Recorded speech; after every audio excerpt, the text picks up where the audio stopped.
More than 90% of deaf kids are born to hearing parents, which can make learning language skills extra hard. Christina Quinn has a look at one of the biggest challenges and a new solution being posed by a local team. And you'll note that this will look a little different from our usual stories. There will be a deaf interpreter throughout most of the piece. Traditional American Sign Language dictionaries are alphabetical. The thing is, sign language isn't alphabetical. And for BU language and literacy professor Naomi Caselli and her colleagues, it was time to make a dictionary organized to reflect the way the deaf communicate. We wanted to offer a kind of dictionary that's based on ASL, that's really a kind of a native dictionary. And so they created ASL-LEX, a lexicon of words organized by hand shape and how often the signs are used. Each cluster demonstrates how the words relate to each other based on hand shape. Signs also can be searched by parts of speech, like nouns and verbs. It's a mission that's near to Caselli's heart. Her dad is deaf, and he had no access to language until he was a teenager. It's called language deprivation, and she doesn't want kids to go through what he experienced. Language deprivation has some really serious consequences. If you don't have language acquisition and a language foundation within the first couple of years, you might never fully catch up. Caselli says ASL-LEX helps address that early introduction of language in a number of ways.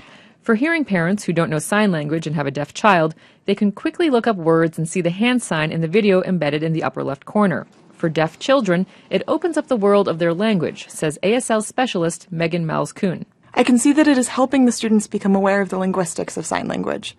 They are learning that sign language isn't just a bunch of signs that you use to communicate, and are able to think more deeply about the structure of language. Malz-Kuhn has been using ASL-LEX in her 4th grade class at the Horace Mann School for the Deaf and Hard of Hearing in Alston. It is a great way to help them think about sign language in more sophisticated ways. She adds that ASL-LEX is also a great tool to learn wordplay. In English poetry, rhyming tends to be based on sound, and words and syllables are strung together with repetition to build rhythmic phrases.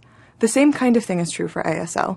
ASL poems can have fantastic rhythmic structure, and often use signing rhymes, signs that look similar to one another. And while ASL-LEX could bring more poetry into the halls of the Horace Mann School, back at Boston University, it's Naomi Caselli's goal to use the dictionary to help create benchmarks for testing the language skills of deaf children from the day they're born. There aren't a ton of great tests for ASL available right now, especially for kids from 0 to 5. And ASL-LEX is allowing us to do that because now we know what the vocabulary of ASL is.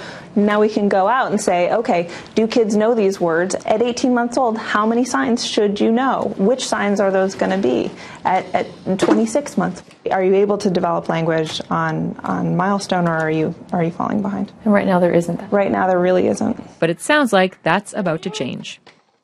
Christina Quinn joins me. Hi, first of all. How bad is language deprivation in the deaf community? Well, you know, it's actually, there aren't really a lot of numbers out there about this because it hasn't been researched rigorously. And so, you know, there's been a push statewide and nationwide to make some changes. It's called Lead K is the legislation, is the movement. And it's what would that do? So it's about language equality, and they want to start making sure that kids are being tested, whether they're, you know, deaf kids, whether they're speaking English or using sign language, and making sure that they are on par with hearing kids in terms of... Why wasn't this done before? I mean... Yeah, well, you know, I think it's for a number of reasons. The deaf population is a minority population that's considered disabled, and so they're often sort of not just considered in the larger discussion. And another thing has to do with the fact that there's just been this ongoing debate for decades as to which language deaf kids should use, you know, sign language or spoken. Not much of an excuse. So, how many words are currently in that ASL-LEX thing, by the way? So about 1,000 words, but they're working on adding 1,500 more, and that's actually going to be a big project as well because